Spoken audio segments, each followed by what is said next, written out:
Hello বন্ধুরা, তোমরা সবাই কেমন আছো? আশা করি অনেক ভালো আছো। আজ তোমাদের এমন একটি গল্প শোনাব, যে গল্পটি শোনার পর তোমাদের হয়ে যাবে। তাহলে চলুন বন্ধুরা, মূল ঘটনাটি শুরু করি। আমার বড় বোন একজন সুন্দরী এবং চরিত্রবান ছিলেন। আমার বোন আমার লেখাপড়ার খরচ জোগাড় করার জন্য একটা বড় মালিকের বাসায় কাজ করতেন। একদিন মালিক বোনকে ফ্রিজে রাখা খাবার খাওয়ালেন মনের অনিচ্ছায়, তারপর বোন জ্ঞান হারিয়ে ফেলে।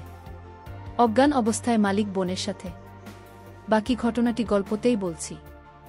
আমার বোন ও যখন বিয়ে হয়ে যায়, আমি তখন ক্লাস 9-এ পড়ি। স্কুল থেকে ফিরে শুনি আজ বোনের বিয়ে। আব্বা আমাকে বললেন, রাকিব ঢাকা থেকে মেহমানরা আসবে, তুই এক ছুটে বাজারে যা। রবি কেবল তার ডেকোরেশনের চেয়ার পাঠাতে আমি এক দৌড়ে বাজারে চলে গেলাম। রবি চাচাকে যখন সব বলছি, দুইটা প্রকাণ্ড গাড়িকে বাজার পেরিয়ে আমাদের বাড়ির দিকে যেতে দেখলাম। রবি চাচা বললেন, যা ক্রোনার অনেক ভালো ঘরে বিয়ে হলো তাদের অবস্থা, এবার ফিরবে। বোনের কি সত্যি ভালো বিয়ে হচ্ছে? আমি জানি না, আমি শুধু জানি বোন চলে যাচ্ছে আমাদের বাসা থেকে। তারপর কি হবে? কে আমাদের খাবার রেঁধে দেবে? কে আমাকে চুপি চুপি তার মাটির ব্যাংক ভেঙে আমাকে মেলায় যাওয়ার টাকা দেবে? বোনকে ছাড়া যে আমার জীবন চলতে পারে, আমি সেটা কল্পনাও করতে পারি না। কলেজের এক প্রোগ্রামে আমার সুন্দরী বোনকে দেখে নাকি দারুণ পছন্দ করেছে একদল লোকের ইঞ্জিনিয়ার ছেলে। তার চাপে পড়ে তার পরিবার রাজি হয়েছে এই বিয়েতে, নইলে আমাদের মতো মধ্যবিত্ত ঘরে এত বড় আপনিও হওয়ার কথা না। সবাই বলাবলি করছে বন্যার কারণে এবার আমাদের ভাগ্য ফিরবে। আমার জন্মের সময় আমার মা মারা যান। বছর বয়স তখন 8। আমার স্কুল শিক্ষক আব্বা আর বিয়ে করেননি, বোনই মানুষ করেছে আমাকে। আমার জগৎ ঘিরে, তাই আমার বোন বিয়ের আসর হয়ে গেল। দায়সারা ভাবে বিয়ে নাকি দুই পরিবারের বন্ধন, কিন্তু আমার সেটা মনে হলো না। পাত্রের বাবা সারাক্ষণ মুখ কালো করে রাখলেন। পাত্রের ছোট মামা আমাদের ঘর বাড়ি উঠোন ঘুরে ঘুরে দেখলেন। মাঝে মাঝে নাক সিটকাবেন আমাকে ডেকে বললেন, তুমি কোনো ক্লাসে পড়? আমি কিছু বলার আগেই কেউ একজন বলল, রাকিব পাইলট স্কুলে পড়ে, ফার্স্ট বয় 5-এ বৃত্তি পেয়েছে। ক্লাস 9-এ পেয়েছে। আমার লজ্জা লাগল, কিন্তু ছোট মামা শুধু একটু নাক সিটকাবেন। সেদিন গাড়িতে ওঠার আগে বোন যখন আমাকে জড়িয়ে ধরে নিঃশব্দে কাঁদছিল, তখনও আমার কষ্ট লাগছিল। 3 দিন পর নতুন বরের বোন এনআইওর আসার কথা। আব্বা পাড়া প্রতিবেশীদের নিয়ে রান্নাবান্নার আয়োজন করলেন। একটা গাড়ি ভাড়া করে নতুন বরকে আনতে পাঠালেন। গাড়ি ফেরত এলো। নতুন বরের আসতে পারবে না, তার কোনো জরুরি কাজ পড়ে গেছে, পরের সময় করে আসবে। বোন আসলো আরও মাস 3 পর। একটা সাদা রঙের গাড়ি থেকে বন্যা মা। আমি ছুটে গেলাম। আমি বোনকে জড়িয়ে ধরতে গিয়েও থমকে গেলাম। গায়ে দামি ফিনফিনে শাড়ি, মুখে পার্লার থেকে করা মেকআপ, প্লাক করা বা কানে ভো আর স্ট্রেট করা চুলে আমার বোনকে কেন জানি হঠাৎ অচেনা লাগল। আব্বা দৌড়ে এলেন, বর আসেনি না, বা সাইটের কাজে গেছে। বোন আব্বাকে ধরে কিছুক্ষণ কাঁদো। আমি সারাদিন বোন ওর আশপাশে ঘুরঘুর করলাম, কিন্তু বোনকে কেমন আনমনা দেখলাম। শুধু একবার আমাকে জিজ্ঞেস করল, রাকিব পড়াশোনা করছিস তো ঠিক মতো? রাতে আমার ঘুম এল না, বড্ড অভিমান হলো। বোন অনেক বদলে গেছে। এই অল্প দিনেই এত বদলে যেতে পারে মানুষ। বোন 3 দিন থাকল। শেষের দিন দুলাভাই এলেন বোনকে নিয়ে যেতে। দুলাভাই দেখলাম বেশ গম্ভীর। আমাকে ডেকে বললেন, কি রে রাকিব, পড়াশোনা করে ঠিক মতো নাকি সারাদিন বাদরামি? আমি কিছু বললাম না। দুলাভাই আসার পর থেকেই বোনের মুখটা কালো হয়েছিল, কারণ ও দেখলাম তার। আমাদের সামনেই কপাল কুঁচকে 2 বার বোনকে ধমক দিলেন দুলাভাই। বোন চলে যাওয়ার পর সেই রাতে আব্বা আমার ঘরে এলেন। অপরাধীর গলায় বললেন, রাকিব তুই তো অনেক বড় হয়ে গেছিস। বলতে তো আমি কি কোনো ভুল করলাম? আমি হয়তো সত্যি বড় হয়ে গেছি। মনের কথা চেপে বললাম, কেন সেটা বলছেন? বোন অনেক ভালো আছে। কিন্তু আমি ঠিক জানি আমার বোন ভালো নেই। বোনের হাতে কালশিটে দাগ দেখেছি। আমার হাসি খুশি বোন কেমন গুটিয়ে গেছে মাত্র 3 মাসে। এর ঠিক 1 বছরের মাথায় আব্বাজান মারা গেলেন। আমি একা হয়ে গেলাম। পাড়া প্রতিবেশীরা বোন দুলাভাইকে চেপে ধরলেন আমাকে নিয়ে যাওয়ার জন্য। বোন উৎকণ্ঠা নিয়ে দুলাভাইয়ের মুখের দিকে তাকাল। দুলাভাই কিছুক্ষণ ভেবে বললেন, রাকিব চলুক, কাজে লাগবে অনেক। কাজেই আমি আমার বই খাতা নিয়ে বোনোর বাসায় উঠলাম। দুলাভাইয়ের পোস্টিং তখন আমাদের গ্রামের কাছেই শহরে। ছোট ছিমছাম 2 রুমের বাসা। আমি এক রুম ভাগে পেলাম। শহরের একটা স্কুলে ভর্তি হলাম। দুলাভাই চাকরির পাশাপাশি কন্ট্রাক্টরের ব্যবসা করতেন। একদিন আমাকে বললেন তার সাইটে গিয়ে কাজ তদারকি করতে। আমার স্কুলের ক্লাস মিস হতে লাগল। আমি বইখাতা নিয়ে কাজের সাইটে চলে যেতাম। সারাদিন কাজ শেষে বাসায় ফিরে খুব ক্লান্ত লাগত। আমার রেজাল্ট খারাপ হতে শুরু হলো। বোন একদিন ভয়ে ভয়ে দুলাভাইকে বলল, রাকিব ভালো ছাত্রর পড়াশোনার ক্ষতি হচ্ছে না তো? দুলাভাই তেতে উঠলেন, গরিবের ছেলে খেতে খেতে হবে। পড়াশোনা করে কি হবে, যতটুকু দরকার ততটুকু শিখলেই হবে। বোন তাড়াতাড়ি বলে উঠলেন, ঠিকই তো রাকিব, পড়াশোনা করে প্রতিষ্ঠা পেতে সময় লাগবে। তুই দুলাভাইয়ের সাথে কাজ শেষে অনেক কাজে লাগবে। আমি বোনের কথায় অবাক হয়ে গেলাম। এই বোনই আমাকে তৈরি করেছে। সবসময় বলতো পড়াশোনা করে একদিন অনেক বড় হতে হবে। পড়াশোনা ছাড়া আমার আর কোনো কাজ নেই। আজ কত পরিবর্তন! আমি দুলাভাইয়ের সাইটে কাজ দেখতে লাগলাম। ক্লাস 9-এর একটা কিশোরের জন্য নিশ্চয়ই খুব সহজ কাজ না, কিন্তু আমি শিখতে লাগলাম, সাথে পড়াশোনা করতাম। সাইটের লোকজনের কাছে খবর পেতাম দুলাভাইয়ের কর্মকাণ্ড নিয়ে। দুলাভাই আরও কয়েকজনের সাথে প্রেম করে বেড়ায়। আমি টের পাই। মাঝে মাঝে বোনর চাপা কান্নার আওয়াজ পাই। সকালে কিছুদিন বোনের হাতে নতুন কালশিটে দাগ বোন লুকোতে চেষ্টা করে। আমি বুঝেছি দুলাভাই বোনকে অন্যায় অত্যাচার করে। আমার বোন অনেক বদলে গেছে। আমার মনে হয় আমাকে নিয়ে বোন ভারী অস্বস্তি বোধ করে, কেমন পালিয়ে বেড়ায়। দেখা হলে ঠিকমতো কথা বলে না। মাঝে মাঝে দুলাভাই বোনকে পার্লার থেকে সাজিয়ে পার্টিতে নিয়ে যায়। আমার অবাক লাগে। তবু একটা দিন যখন বাসায় দুলাভাই থাকে না, হঠাৎ সেই পুরনো দিনের মতো বোন তেল নিয়ে এসে বলে, রাকিব আয়, তোর মাথায় দিয়ে দিই। আমার চোখে পানি আসে। আমি লুকাবার চেষ্টা করি। একদিন অনেক রাতে ফিরে দুলাভাই আমাকে ঘুম থেকে ডেকে তোলেন। আমি জেগে দেখি দুলাভাই প্রচণ্ড রেগে আছে। আমাকে বললেন, হারামজাদা, তোকে আমি সাইট দেখতে দিচ্ছি, আর তুই সেখানে পড়াশোনা করিস। আমি চুপ করে দাঁড়িয়ে রইলাম। হঠাৎ করে দুলাভাই আমার চুলের মুঠি ধরলেন। বলা, সাইট থেকে 1 লাখ টাকা চুরি করেছে কে? নাকি তুই করেছিস? আমি অবাক হয়ে গেলাম।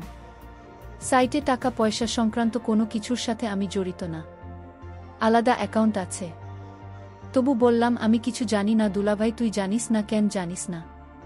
তুই এর সাথে জড়িত শিওর? আমার খেয়ে আমার সাথে দাও তা বাজি দ্বারা। দুলাভাই তার বেল্ট দিয়ে আমাকে মারতে আরম্ভ করলেন। আমি সারা জীবনে কখনো মার খাইনি। পরিবারে আদরে মানুষ হয়েছি। স্কুলে ভালো ছাত্র হওয়ায় স্যারেরা অত্যাধিক স্নেহ করতেন।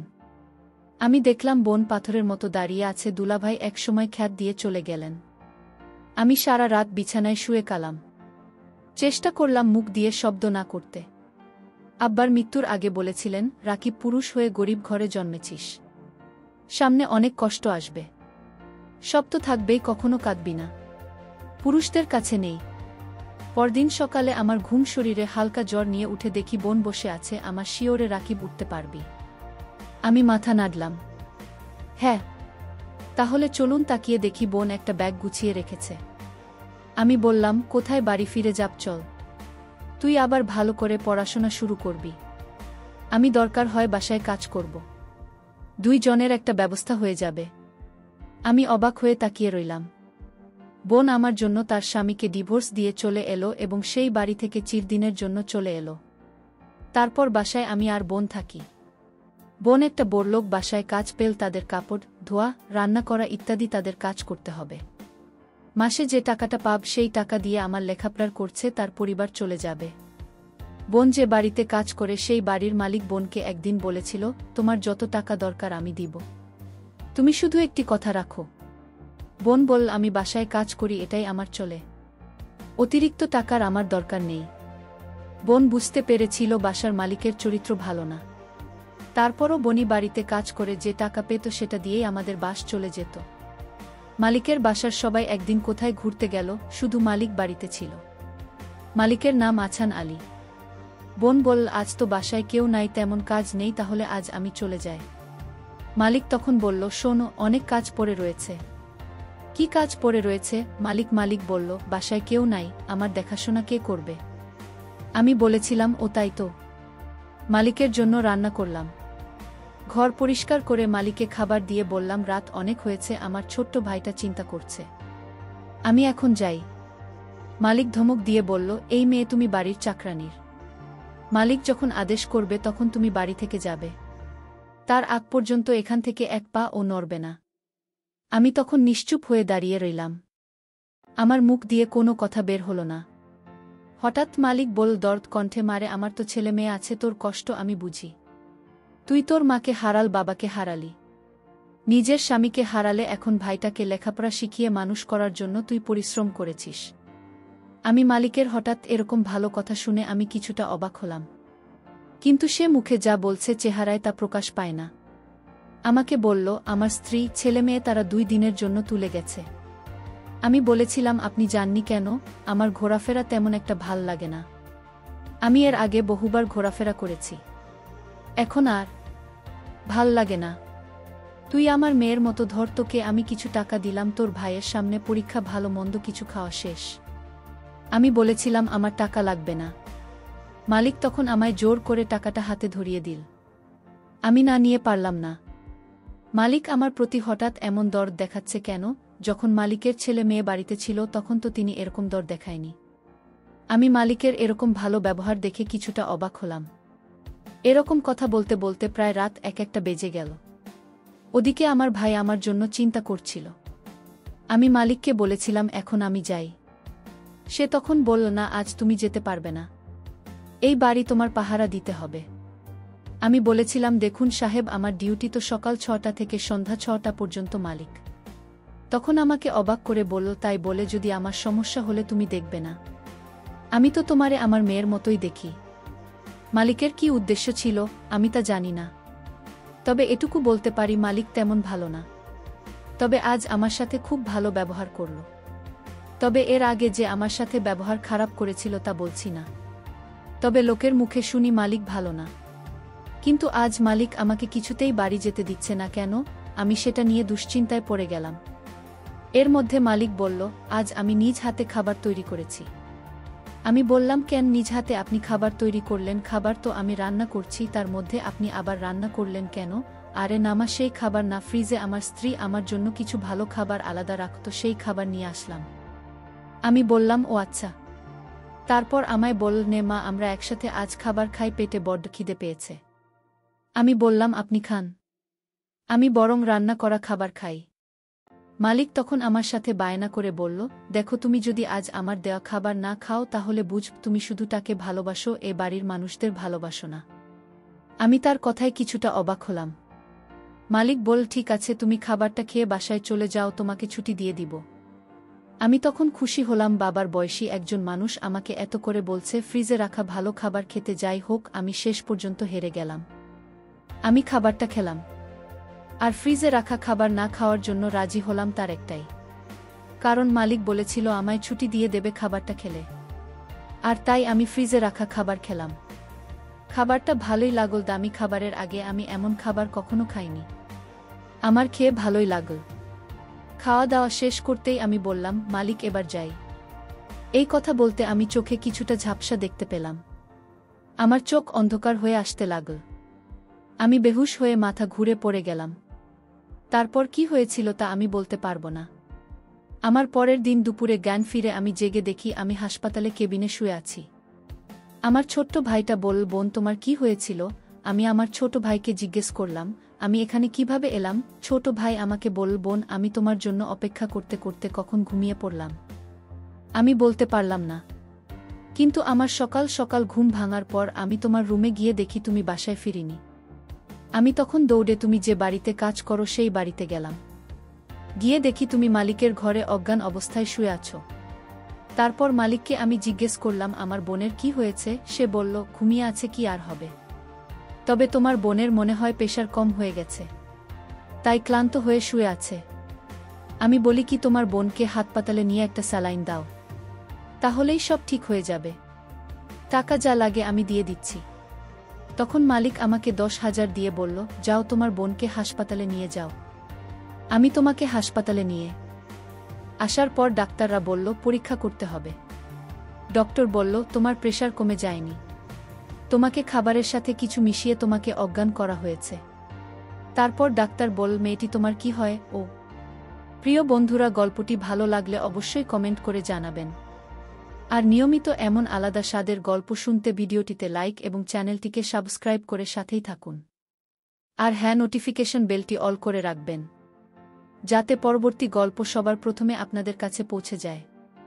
ধন্যবাদ বন্ধুরা, ধন্যবাদ সবাইকে।